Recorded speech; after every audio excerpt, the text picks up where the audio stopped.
Went to the Eye Institute, went with my aunt and went with my mother-in-law. Got there, said irreversible. And I came out of the room and I collapsed and had a fit. My body started shaking. And my mother-in-law was there. She was crying, telling me I must calm down. You know, my aunt. I think my mom that day did not come with me because she didn't want to.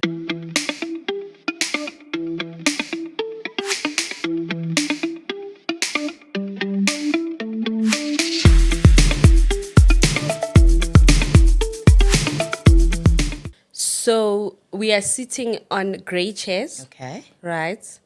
They're grey with like a longer back. High top. Yeah, high top. Yes. And the wall at the back of us is yellow. Okay. Like dark yellow though, going into mustard kind of. Okay. Yeah. And then there is like little things here. I don't know. It's just like Ornaments. Deco, nyana. Okay. Yes, there's a okay. leather type of a what's that structure? Oh, okay. As deco, and then on top of the leather there are like ornaments and stuff. Okay. And a flower, and there is a bookshelf at the back of your head. Behind me. Yes, it's black on a yellow background on a yellow wall. Okay. Hey, you've described for me. It's always important, Ore, anytime you just describe in terms of the setting, it gives me the visuals. Oh. Yeah. I don't know how I feel. I really don't know how I feel. And in front of us is cameras, as we have explained. Yeah. Looking straight is when you want to like direct something to the viewers or direct speaking to someone. Yeah. Right? And then there are lights. Okay. It's a cute art. It's like an art setup. Yes, it's an art setup. Okay. Yeah. Thank you. You're welcome. You didn't do so bad. It's Thank good. you. It's good. Out of 10, how much are you giving me? I will give you an 8 because Oh I've got God. a visual of where I am right now. So I love you that. did an 8. Yeah. I love So that. descriptive essays. Distinction. Yeah.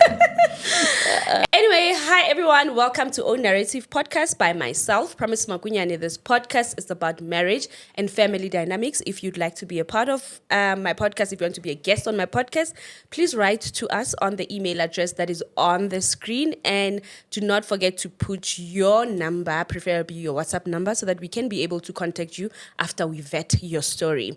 Please, another disclaimer is that please subscribe to my channel. I've realized that 80% of you guys that watch my content, you have not subscribed. It's free to subscribe. So just click on that black subscribe button so that makes a difference on my check as well. So please subscribe and don't just watch my content. Guys, you know what? I don't know. I don't know. I always make disclaimers. Blind goddess. I always make like disclaimers to people when I am sitting with a guest that I don't fully understand like their situation or their community. I've said with like lesbians, Yes. I've said with like a mom who has a child that is struggling with autism. I always have to make a disclaimer that I might overstep. I might ask questions that might be offensive. And to me, I want to make a disclaimer that anything that you feel is off will not be to discriminate or to disrespect my guests. Definitely. It will really just be because I don't know much. I don't know a lot. And I always say that my podcast is about educating. It's for awareness. It's for healing people. And I feel today is going to be like education. It's going to be awareness. Exactly. Yeah, Exactly. and today it's really that other disclaimer because I am sitting with such a goddess and she calls herself a goddess. Drama. Welcome to my show. Thank you so much, Promise, for having me. And yeah, I am a goddess. Yeah. A self affirmation is important. So if I wake up every day and I tell myself I'm a goddess, I will behave like a goddess. I will give the energy of a goddess. And that's exactly what I am. Shoo. Yeah. And this goddess, she calls herself Blind Goddess on her social platforms. And it took me a month to get this lady. I want us to speak about your diary, madam. Busy. We tried to get her the first time, the second time, the third time. And I was like, I told my PA that, you know what, let's just let her come to us now because like it's going to be sort of like harassment. It's going to be like desperation. Sure. You're so hard to find. I'm so sorry. Are you that busy? I could say, yeah, get busy, ne? And I think maybe perhaps because I try and keep myself motivated by my schedule. Yeah. That sometimes I sit and I've overcommitted. Yeah. Then it clashes with this, and some of the things are unplanned. Yeah. You know, 1 minute you're needed in this province, then the next you're needed in this meeting, and you can't say no because you're supposed to chair a meeting. So I thought, promise Polaya, it's a one blacklist that you're gonna blacklist me. Like I was going there, but I was like, okay, I would really just give you an exception. I even told you know, I was like, let's just wait for her to come to us. It's okay.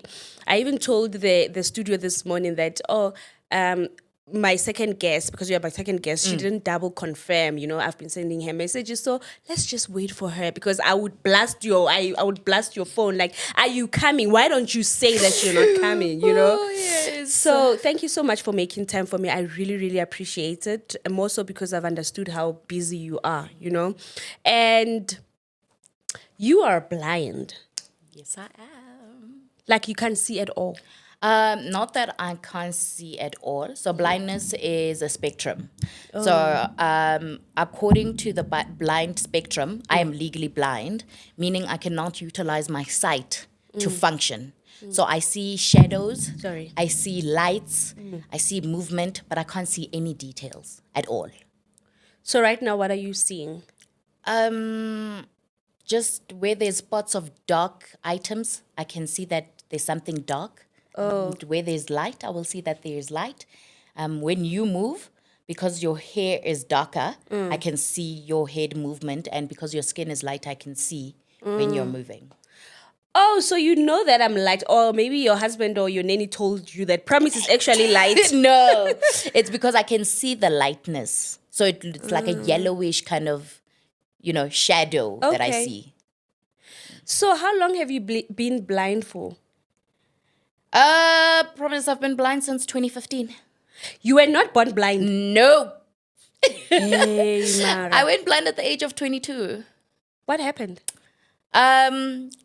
Severe headaches. And we take things very light. Yes. You have these headaches that are consistent, and then you're like, konwa pilis. So after some time, I thought, no, man, this is not going away. And then kailobana doctor, okay, neurologist, but okay, we're not sure what it is. Kayema for admission, which somewhere there was some sort of medical negligence that took place because I was supposed to be admitted and get. Yeah. 3 months later, still not admitted. I woke up blind. No way. I woke up blind. You just woke up and you could not see anything anymore. I woke up and I could not see, and I thought it was a joke, and I was like, no, no. Did it gradually happen, or you just woke up I and just it was woke up blindness? and it was blurred vision. I can't see anything. Just like that. And what did you do at that point? You were in hospital? No. You were at home? I was at home.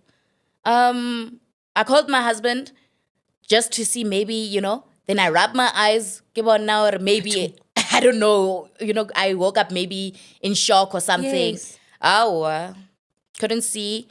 My husband and I thought, no, man, let's not panic. I had my hair appointment. Let me continue with my hair appointment before Kiaspetlele. We went, I did my hair, and remember, I picked out my hairstyle. Ne? I wanted to look like a bad, you know? I did my hairstyle. I couldn't see what I look like. Oh my God. And then immediately rushed to the hospital. Because I thought, I want to still be cute when I go to the hospital. You're so dramatic. But you are strong, hey? Because that would be when I see that I don't see, you see now. When I realize that I'm not seeing, I would go to the hospital immediately. Not do my hair and still go around and still. I can remember you are also in a point of in denial to say, no, man, when I get to the hospital, they'll sort me out. Yeah. I'll be okay. You don't think of something being permanent.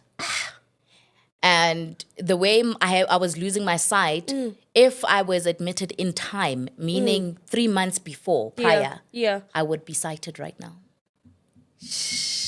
Do you blame the doctors or what? Did you sue anyone?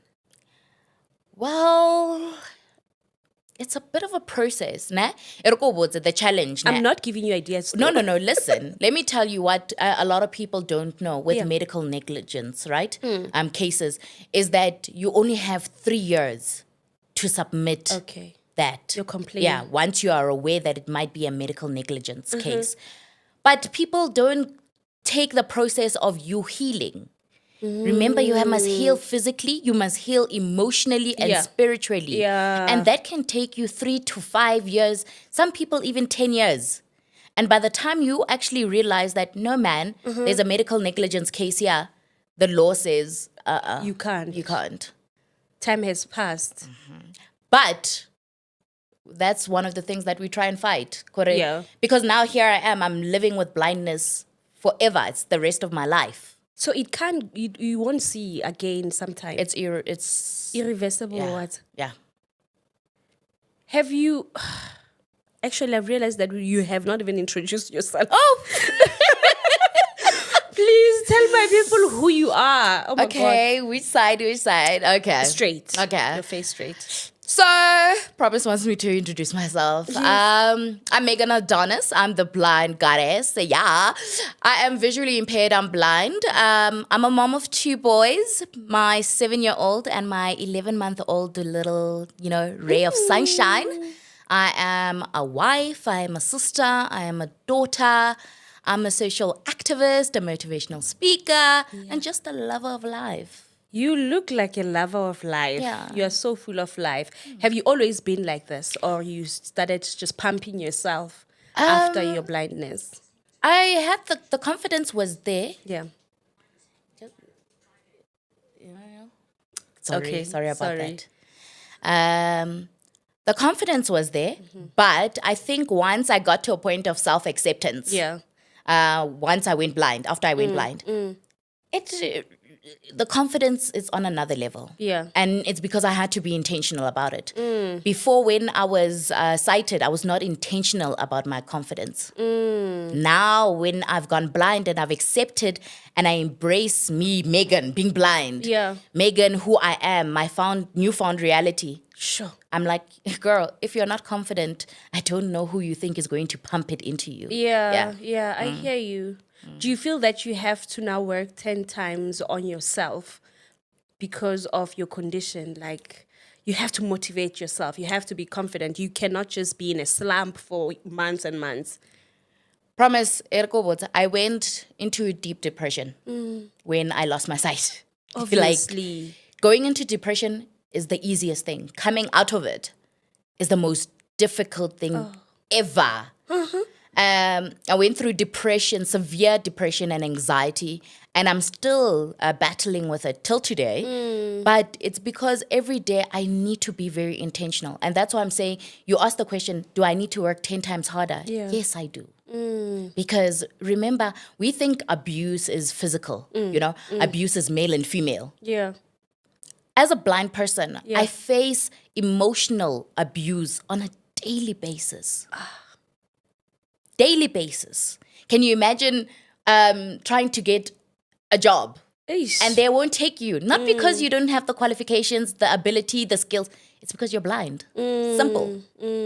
Imagine trying to go to a restaurant and they tell you they don't have a menu that's electronic or braille because they don't get blind people who come and eat here. Coming to a place, it's in the steps. Stairs. There's no ramp because it was not designed for you. Blind people. It was not designed for a disabled person. So we face those type of prejudice on a daily basis, emotionally. So working on yourself is important. Like it's important, and you have to be intentional about it. Yeah. I would imagine.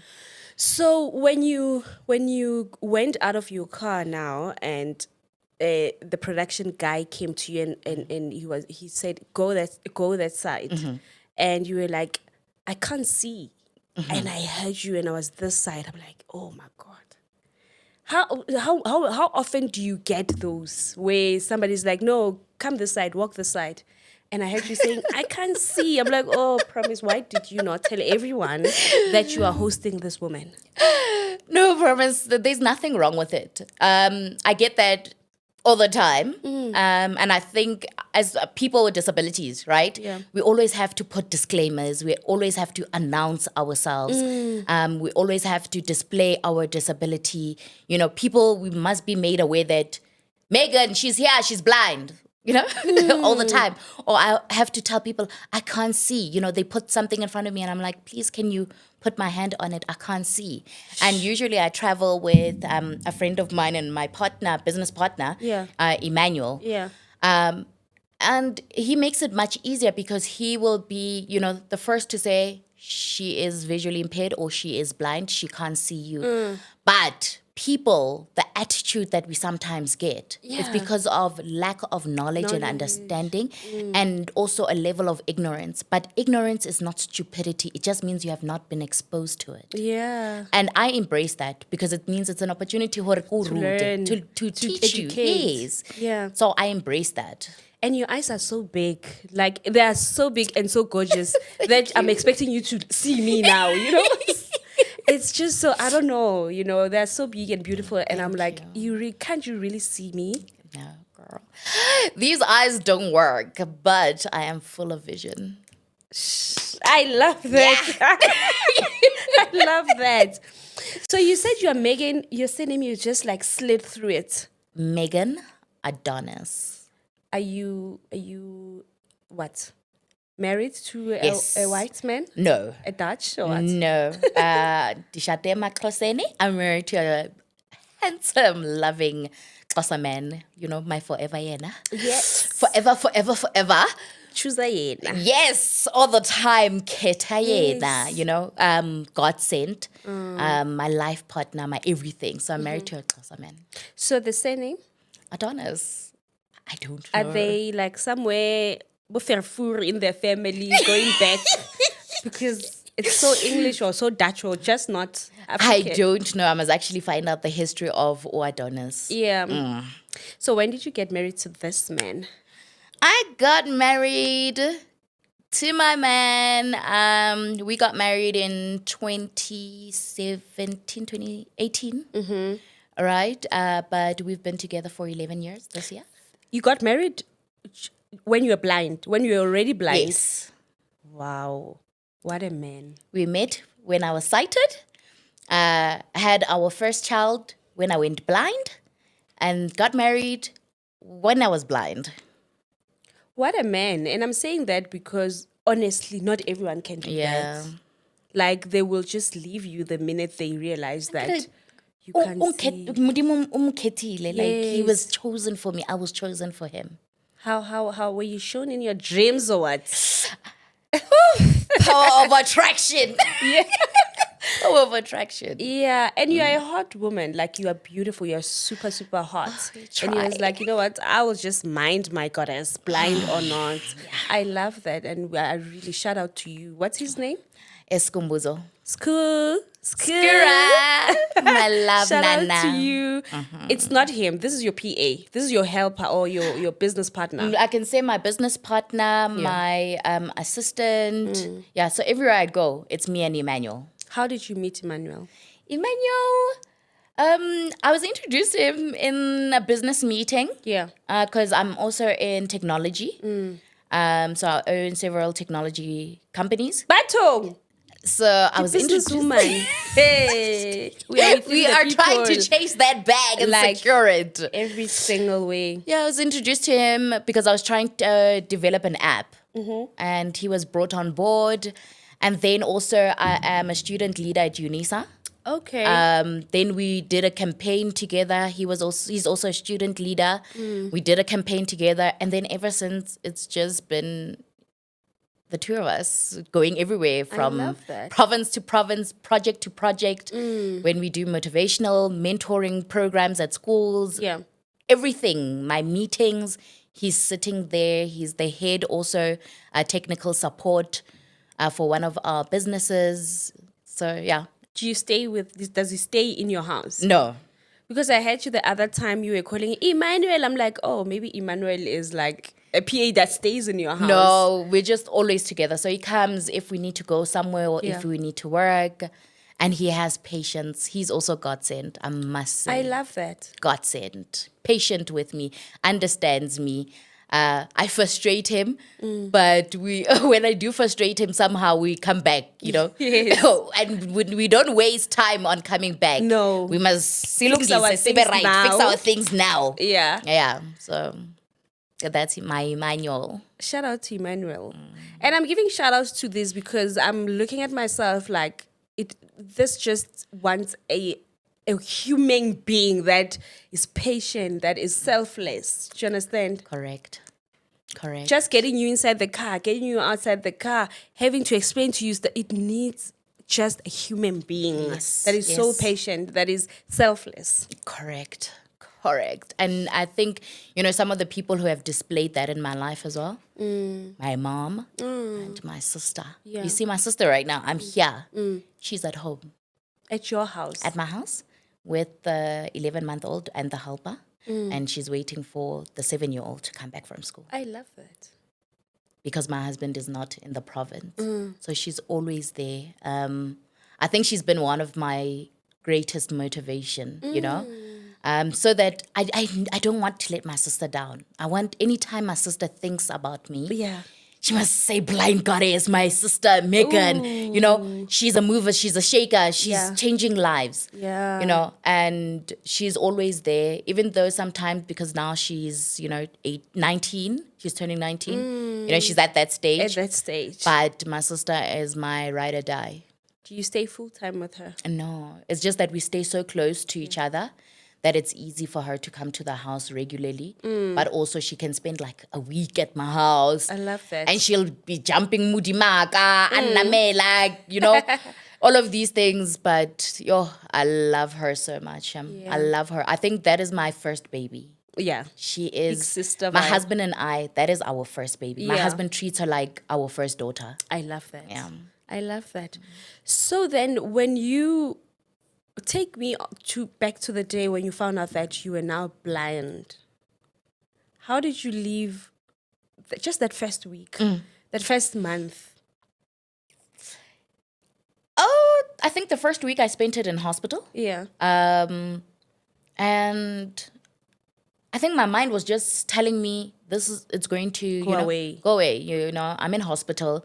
I'll be fine. I'm surrounded by doctors. Yeah. They said this is one of the best neurologists. Yeah. I'm good. I'm in good hands. And then I did eye tests. I couldn't see again. I did ABCD. I couldn't see. Went for scans. They couldn't find the problem. Did lumbar puncture, one of the most painful procedures because there's no anesthetic. Through your spine. Okay. It's like a needle this long that they put through the spine and they like it's like syringe. They drain out fluid from the brain. Patong. Yeah, and you must sit still. It's like an epidural. Yeah. And you must sit still. You can't move while they're doing that. I had to do that and I thought, I'm going to die. Like, God, I'm going to die. But I thought, it's what I need to do. Yes. And that's when I found out that the pressure around the brain was quite high, higher than average. Then I thought, but I think that first week with being in hospital, I was okay. Then I came back home. And then I thought, they've told me that I won't see. And my mom was pissed off, like, this doctor, what is he saying? Yeah. We need to get a second opinion. All of these things. And I was like... That's the best doctor. But then I went to the Eye Institute. Yeah. Because now, remember, we're trying to figure out, is there no solution to this? Yes. Went to the Eye Institute, went with my aunt and went with my mother-in-law. Got there, said irreversible. And I came out of the room. Yeah. And I collapsed and had a fit. My body started shaking. And my mother-in-law was there. She was crying, telling me I must calm down. You know, my aunt. I think my mom that day did not come with me because she didn't want to see me, you know, in that state. That's why she sent my aunt to go with me. Yeah. But I think for a month, I fell into a deep depression. I was on like high dosage of medication. So I was awake for maybe, let me say, approximately 3 hours in 24 hours. Yeah, 3 hours in 24 hours. My husband had to go back to work, meaning because now he's scared to leave me at the house as well. He takes me on his way to work. He drops me off at my parents' house. Then I spent the day there with my granny. Oh, I love my granny. Oh, is she still there? No, she's not at the house. She's at my other grandmother's house who passed away. Oh. Go there, spend the day there with my mom, all of those things. And I would be sleeping the whole day. And that literally cut off my entire social life because I couldn't even go out to a restaurant. Yeah. The minute I get there, within 15 minutes, Ooh. I'm throwing up. I can't keep anything in. Yeah. I was pale. I had lost a lot of weight. But then my husband tried to take me on holiday, you know, just to say, let us just relax. You need to de-stress. Went, enjoyed myself, came back. Then 3 months later, that's when I went for an op. And I woke up with my leg paralyzed. Leg? Yeah. In this big Beyonce heel? Yes. Okay. So, yeah. It was not easy. It was very difficult, you know, those first weeks and months. Yeah. Because of the depression. I didn't know what this depression was. I'd never experienced depression myself. I'd never experienced anxiety. I could be sitting, precious, ne? Yeah. Precious. Promise, sorry. Yeah. I could be sitting with you like this. And I would start shaking. Your body? Uncontrollably. Yeah. Yeah. Was it the medication or? It was anxiety. It would just hit me. That's what I was going through. So, and then I had lost a lot of friends. I don't know. I think friends distanced themselves. I think maybe because of lack of understanding. So I was isolated. Did you ever ask them why? Like, did you ever have a conversation with your friends? Because, okay, obviously why? The reason is because I'm blind. But what's that? Like, I'm still normal. It's just that I can't see. I never actually went and had that conversation because I think at that point, you know, you're not ready for the answers. Yeah, but I got myself to a point of saying, now that I've healed, I understand Nabai because they want to intentionally isolate me. It's because they didn't know how to deal with the situation. They wouldn't know what to say to me. They didn't know how to respond to it.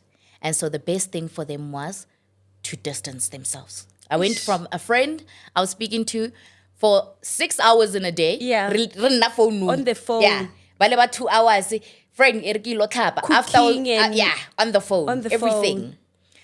To literally finding out that I went blind, to no longer answering my calls and no longer calling.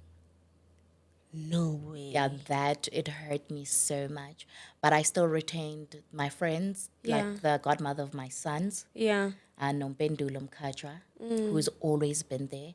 Usive Patuma, who was there from the day I went to my first appointment, when I was sighted to when I went blind, who literally would come to the house when I'm home, walk to my house and cook with me and sit with me, spend the whole day with me. Yeah.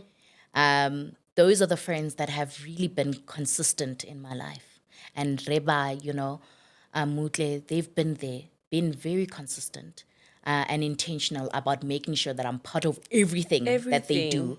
And even now, they are the people, when we get to a place, Yeah. the first, to describe the scenario, the Yes. scenery. In fact, when I meet my friends, the first thing they do is they make me feel their outfits. Oh. And then they describe for me, from shoes to hair to nails. Yeah. It's become natural for Just them. so you can feel that you are part of them. Exactly. Sure. Shout out to you ladies also, you know, because wow. They're my ride or dies. Love them so much. Sure. Do you everywhere you go, you need the setting to be explained? It's not everywhere, but it always makes me feel included. Yeah. So if I can picture it, I am able to sort of visualize as I walk around. It helps me sort of move away from being reminded that I can't see, because I can see the visuals in my head. So as I move around, yes, I am blind, but I'm visualizing as I walk around. Sure. Does that not, you now being blind, does that not like change your mind? Like the for example, now you are just leaving, you're just going inside a place, seeing, and then now your mind has to be programmed in a sense that now I have to go in there and start visualizing. Does it like reset your mind in a way, or? I think for the first, month to 2 months, Yeah. literally every time we'd leave where I was staying, the estate, I had visualized the route from where I was staying to my parents' house, like, Miami, palm trees. Okay, yeah. Yeah, on the side of the roads. And that's what I was visualizing. So being blind gives me also an opportunity to see beauty that others do not see, to create beauty. Does your mind rest? Because I know people close to me whose minds they can see, but they have a problem with their mind just resting. Shutting down, yeah. Shutting down. I would want to know about your mind. Does it shut down? Does it like just relax? I've found that it becomes challenging for it to completely shut down. So sometimes you'll have to take medication to help you in the evening. You'd have to drink maybe chamomile tea. You'd have to maybe take your natural edibles. So my mind, it's always running. And that's why people will say, Meagan, you don't rest. And I say, it's not as easy as it's said, because I lie there. Even though I can switch off my phone, my mind is running all over the place. It's thinking about documents. It's reading this document. I'm visualizing what I read an hour ago. I'm visualizing a textbook. I'm thinking about so many things. I'm doing a checklist in my mind. I'm drafting a document literally in my mind. Oh, no. I'm thinking about, there was this problem. What type of innovation can we come up with? Sometimes Emmanuel, I call him at like 2 a.m. Luckily, he's up. Is he married? Is Emmanuel married? Not yet. Okay. But his partner is also very amazing. Oh. She's also very amazing, Adiola. She's amazing. So that's the type of relationship we have. I'll wake him up. Emmanuel, are you awake? And I say, yeah. Yes. Can we work? And I say, yeah, let's work. And then we'll start drafting, or else we'll start exchanging ideas. Yeah. Emmanuel, there was this thing. What do you think about it? And then he'll come, maybe he'll be the one to wake me up and say, are you sleeping? And I said, no. And then he's like, no, I was thinking we should do an educational tour. Can we go to Limpopo? Can we go to wherever? Yeah. I want to do ABCD. And then we'll start debating on it and, strategizing. Yeah. So my mind, I get satisfaction, but I need to also train myself to say, shut down. Yeah, it's time to But rest. I shut down by listening to podcasts as well. So that's the only way I can fall asleep. I listen to crime documentaries. I listen to maybe I'll listen to the textbook because my phone reads for me. Or I'll go to a document, a very long document, maybe 1,000-page document. Yeah. And then have the phone read the whole document while I'm listening and falling asleep. Sure. After realizing that you can see everyone, obviously it was hard for people to accept that actually this is our new reality with Meagan. So what did you change now? What did you have to change? Did you have to change your phone, your house, what steps did you take from realizing that I can't see? I won't see. You know what? Ergo was a precious. You know why I keep on saying precious? Yeah. It's because one of the colleagues that I work with get precious. So it's like the most familiar name to the. No, I don't take offense because I sat with someone here. Yeah. I called them Lungile the entire episode. I felt so, like my heart was so sore, even today. And The whole episode? The whole episode. They didn't say anything. They didn't say, I don't even know why Lungelo, his name is Lungelo, did not say no, Lungelo. Nothing. He left. I feel so bad, so I don't even mind. How are you going to edit that?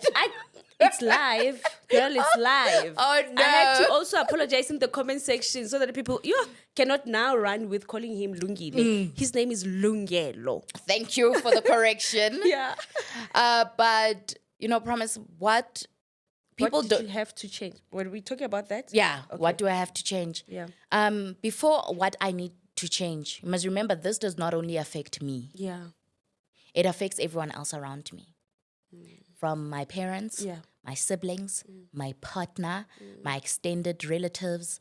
It affects everyone around me. So I had to go from trying to adjust their anxiety. Because now when I became more comfortable with myself, they were still anxious. Yeah. So I had to, because I needed to go back to school, I had stopped school. And the same year I went blind, my son was conceived, Jordan.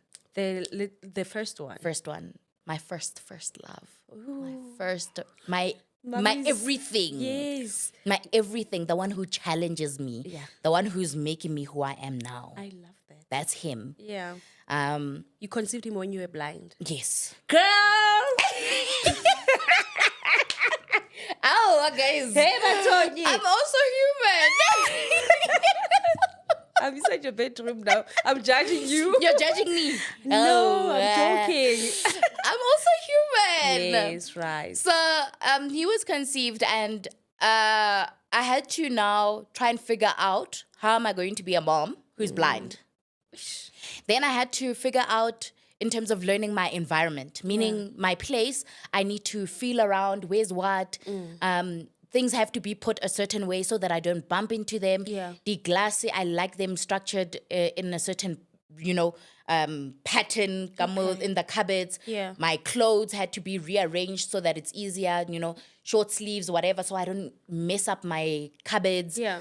Obviously, driving was completely out now. Yeah. That independence was taken away from me. So I had to give up driving because there's no ways unless I want a big accident. No, you wouldn't try. So I had to adjust that mentally.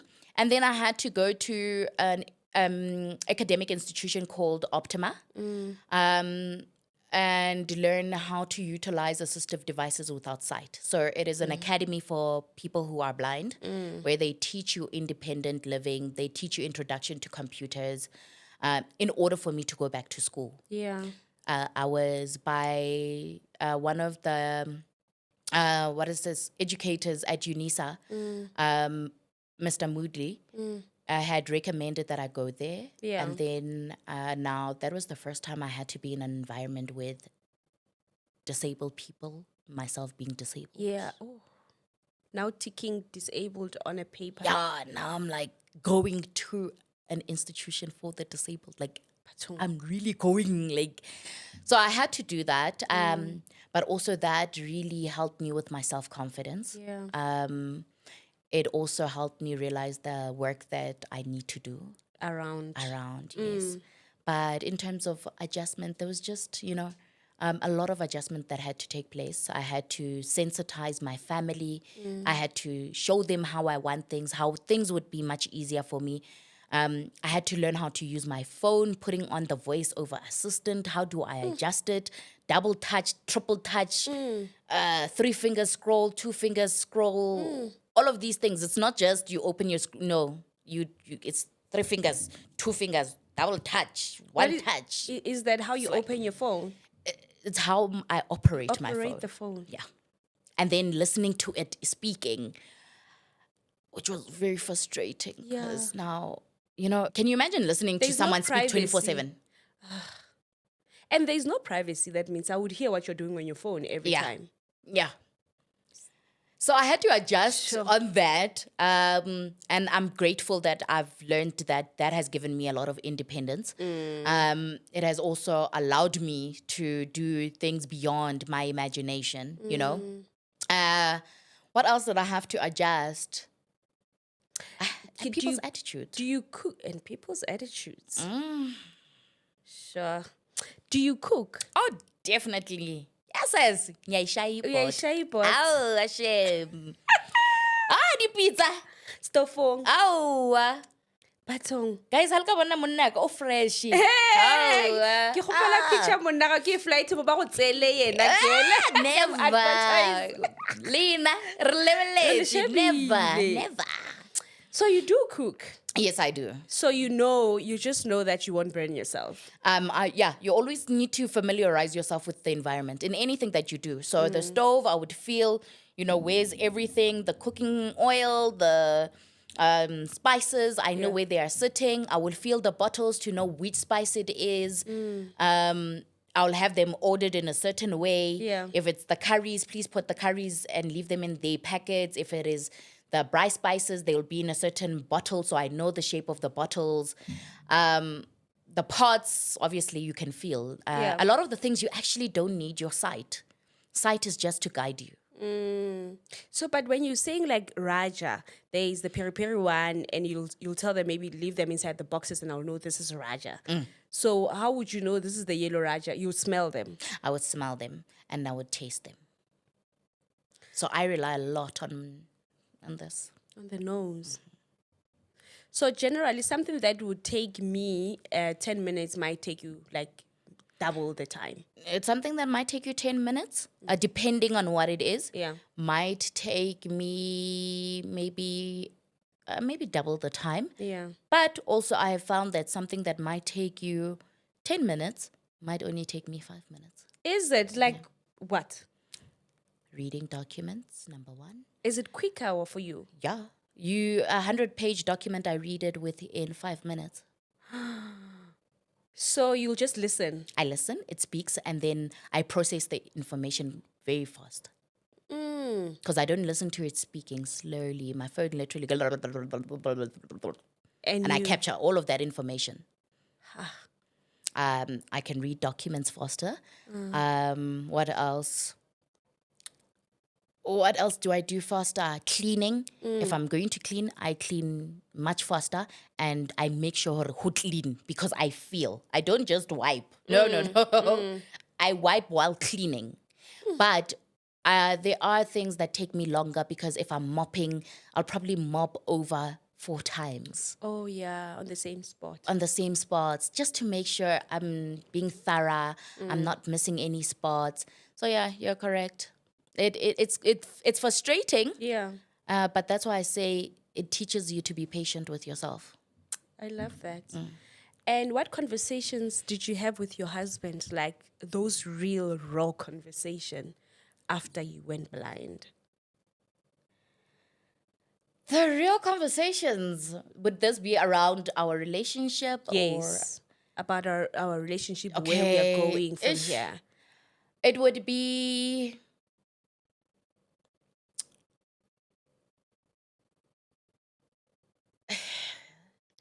It would be questions of coming from self-doubt.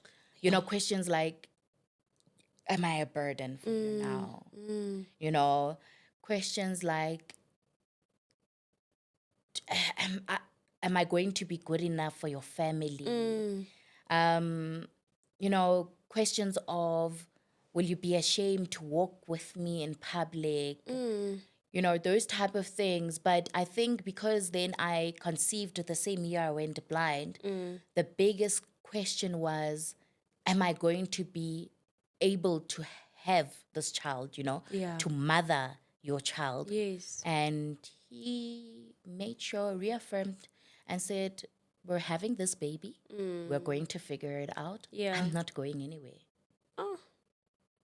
Darling. Like, I'm not going anywhere. So in anything that I was feeling you know, doubtful about Insecure. and insecure about, he made sure, like, he reaffirms, reassures me Yeah. in everything. I had to tell him how I like certain things, how I like to be touched, my words of affirmation, what type of communication he needs to give.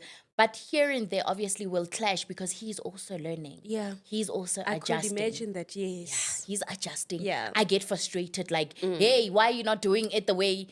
But you also snap back and say, no, man, we're both learning. We're Also both adjusting. learning. Yeah. So we've had those difficult conversations, cried, come back together, laughed. He's my best friend. I love that. I gossip with him. I speak politics with him, current affairs with him. I pick his brain. I brainstorm with him. Yeah. I laugh with him. I hang out with him. He's my best friend. So I've just learned that whatever it is that I'm feeling, because I'm a communicator, I communicate with him, and I know he's not a big communicator. Yeah. So I have to sometimes force it out of him for us to resolve. But the conversations were more about me needing assurance. Yeah. That Yeah. I am good enough for you. And he's not just with you for pity. For pity, yes.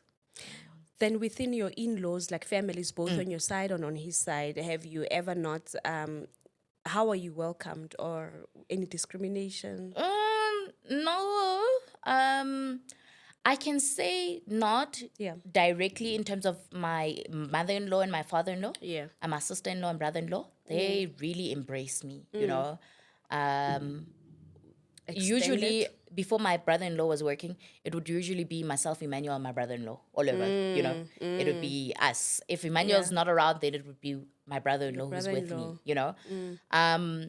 They embraced me, but extended family were then questioning, Noba, nizawuzisa umakoti, who can see, There are those people who are going to speak from a point of ignorance. But my husband made sure that he shuts that down. Yeah. That this is my wife. Yeah. And that is it. My mother-in-law put her foot down. This is my makoti. That is it. Yeah. Father-in-law, that is it. Yeah. Whatever it is that you guys feel, that's your problem. This is my makoti. And that's it. And my husband made sure that as he walks with me, as he's with me, as he speaks about me, he speaks with pride and confidence. And obviously you get, like, from your parents' side, there'll be one or two people who say, aboni. Who throws jabs. Those negative jabs that we always throwing, especially us African people. Yeah. We want to belittle people, and the minute someone who you don't favor so much has a downfall according to you. Yeah. You literally pick on that. Yes. So we've had those, and my husband always maintains, his position.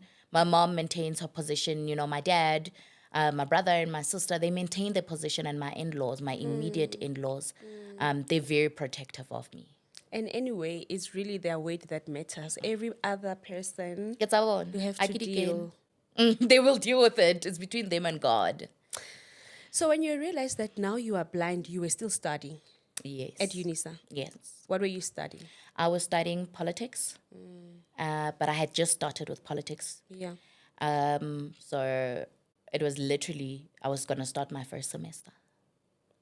And then I stopped. Because the year before, Nakileko UWC, I was doing law. Yeah. Yeah. Did you complete your law? No, girl. No, girl. School did me dirty.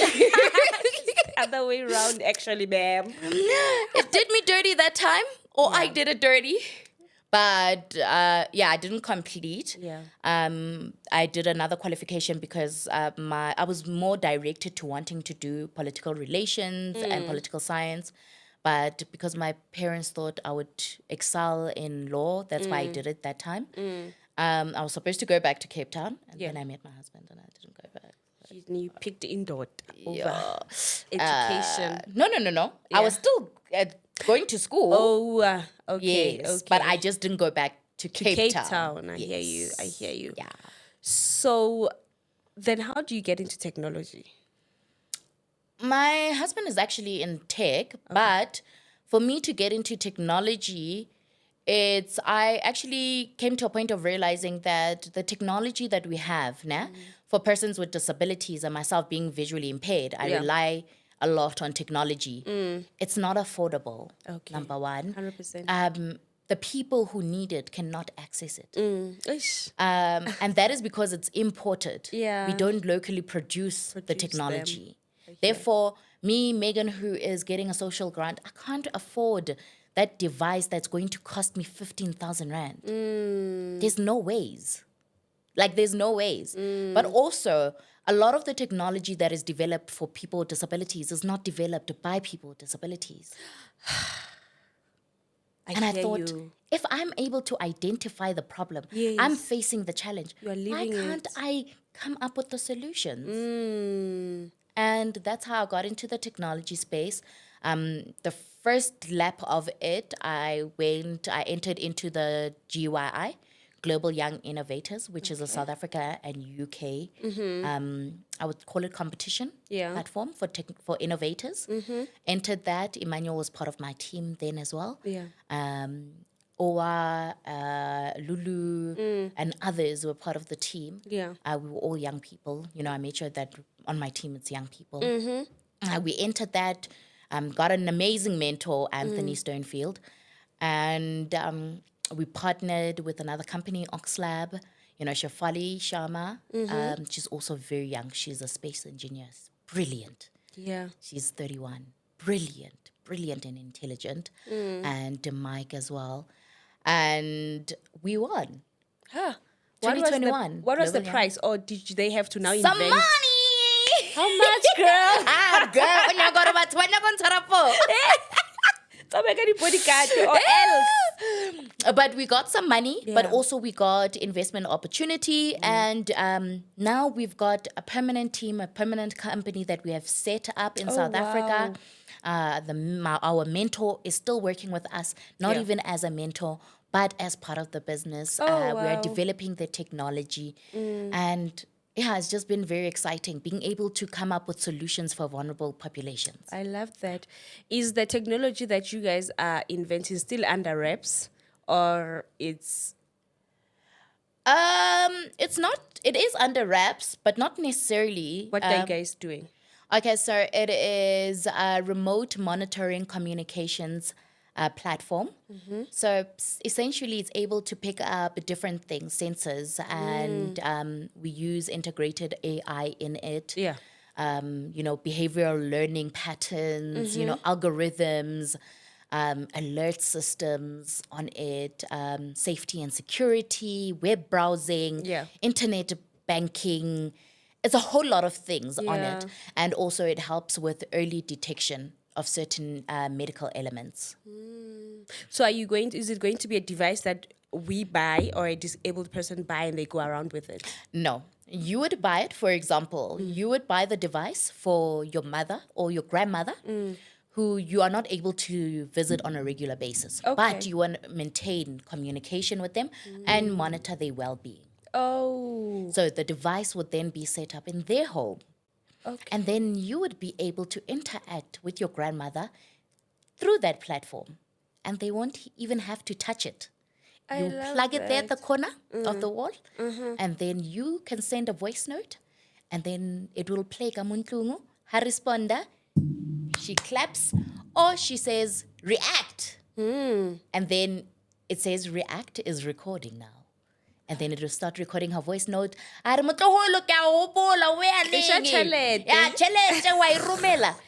then send it to you and you respond. And if perhaps akawa, it would be able to pick up and send you an alert that there's a detected fall.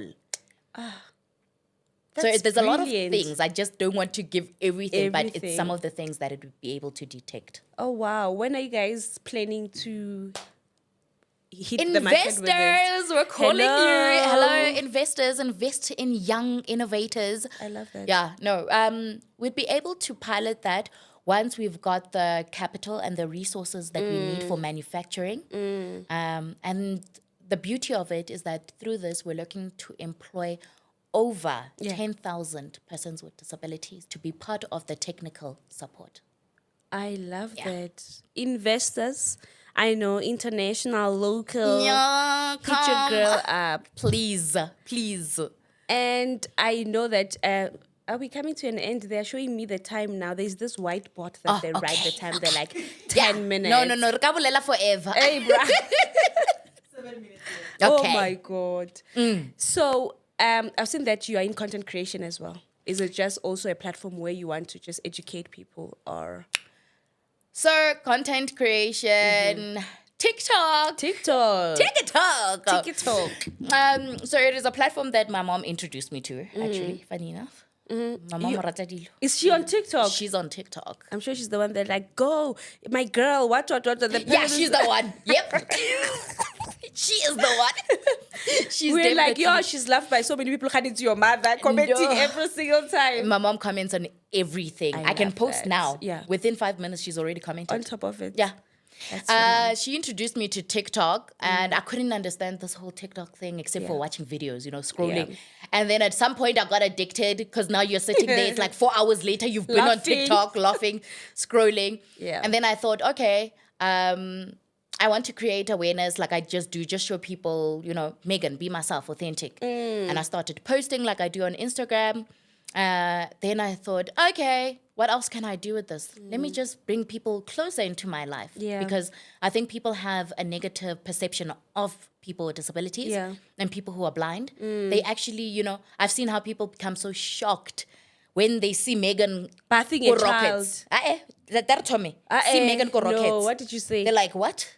What is she doing here? Why is she here? Msadi wa abone, why limo? Like, where am I supposed to be? In a dungeon? Meagan Lambor. You see, and then people don't think I can give love to my child. I can't take care of my children. People think that my child will not get access to education because the parent is disabled.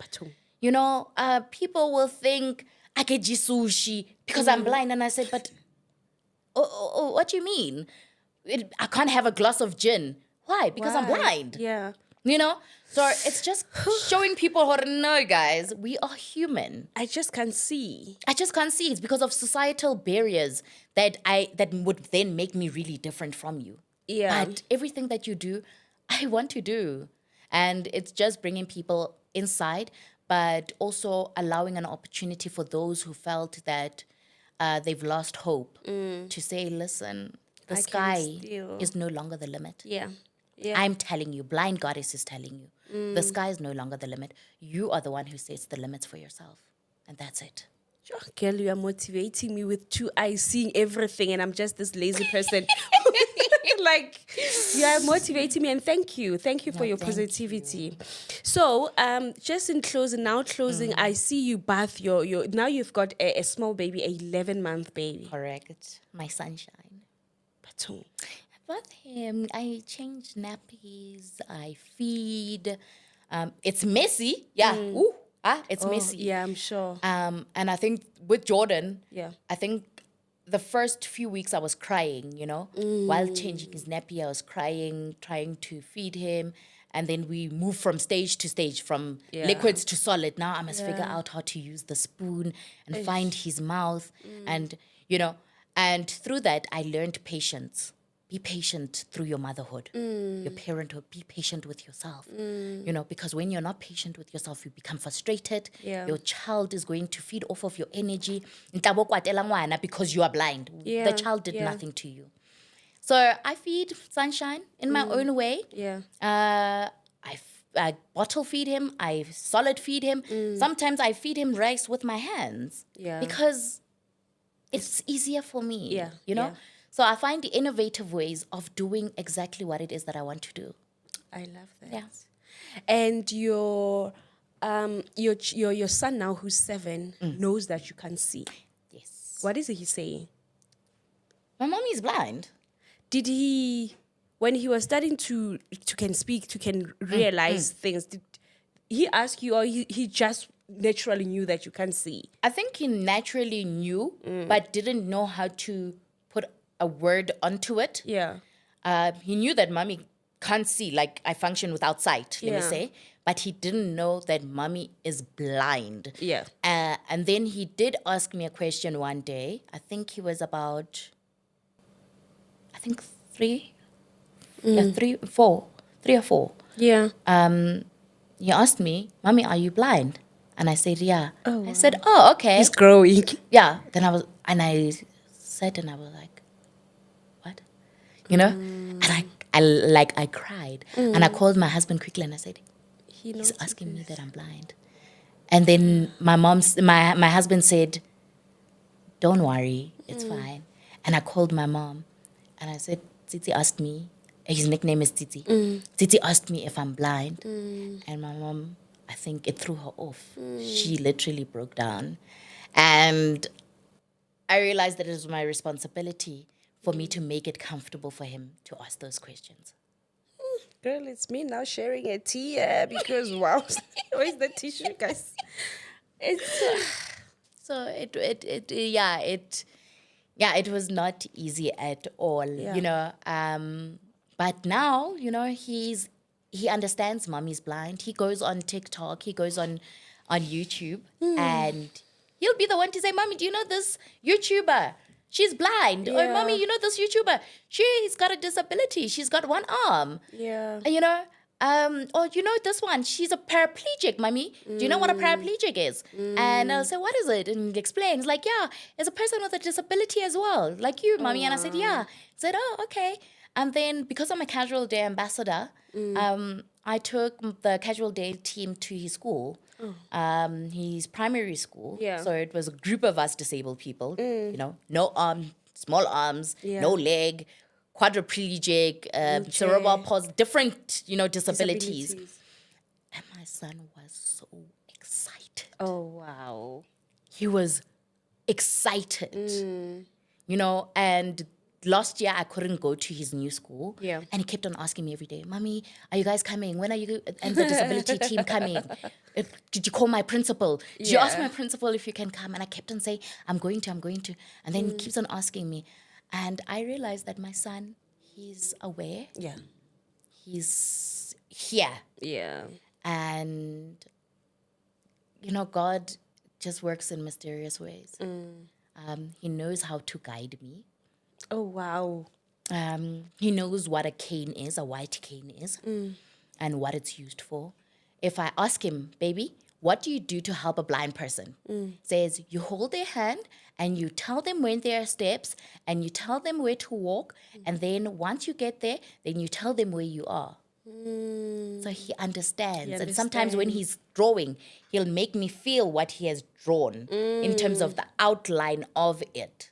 Sure. And describe. And then when he dances, he'll take my hands so I can feel his dance moves. and those are the things that really I appreciate. I shed a tear a lot of the time because I can't physically see them. I can't physically see him smiling. It's oh, sorry. I'm sorry.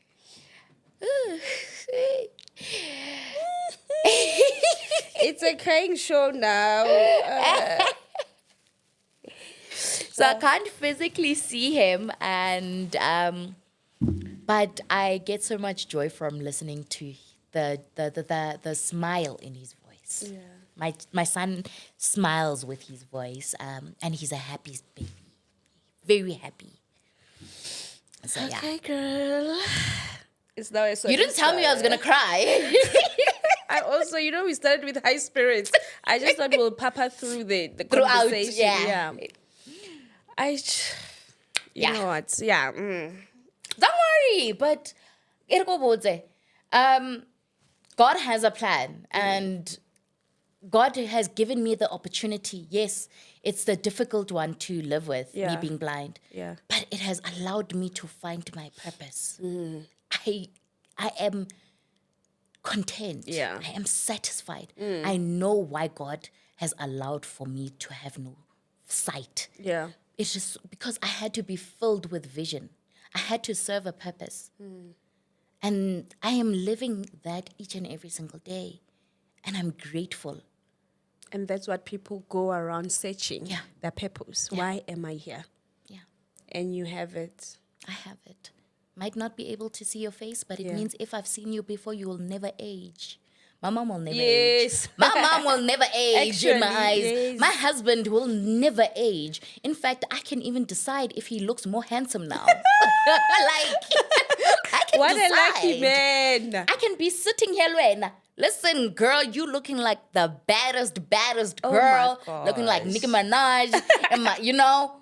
I So love that. I'm able to not rely on the physical appearance, but read and feed off of the spiritual and the energy that's to deep. create an image and a picture of who you are. Yeah. Yeah. So you just genuinely love. You'll just genuinely Yeah. connect with Yeah. someone. Not because of what I'm wearing, what I'm No. driving, what I'm parked outside. And I love that. Anyway, in closing, Megs, I think it's two talkative people here. What would you like to say to people that are living with disabilities just like you, whether blind or just disabled?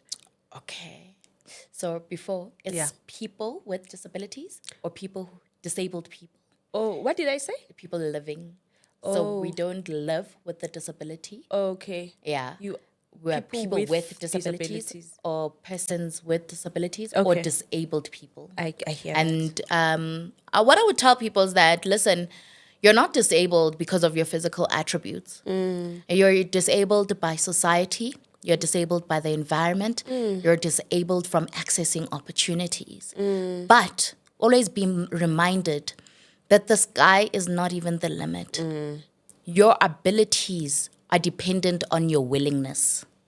And we want to say, do not go out and want people to pity you. Let people be inspired by you. Yeah. Let each and every single journey that you go on, every single challenge, be a step in the right direction to who you need to be. Life is not easy. I'm not going to lie. It's going to be easy. It's not going to be easy. But you manage it so that it works for you. That's it. And remember, most importantly, when people ask about disabilities, take it as an opportunity to educate. Yeah. Educate, but also remember to be patient with yourself. Love yourself. You are unique, you are diverse, you are dynamic, you are a bombshell. Hey! You are a goddess. You are. Self-love goes a long way, and just love people. That's it. Thank you so much, blind goddess, Megan. I can't call your surname because wow. Adonis. Adonis. Thank you. I think when you say it, Megan Adonis. Megan Adonis. What's wrong? Thank you so much. Can I touch you? Yes. Okay. Thank you. Thank you so much for having me. Yo, what Thank a beautiful ring. Patong. How are you? Happy raketa. Let me not tell them about you, but you've got a beautiful ring. Thank you. Thank you so much for your time, and thank you for the education. And guys, it's love and light from me. I'll see you in the next episode. Bye. You can wave. Love and light all the time. Mwah, mwah.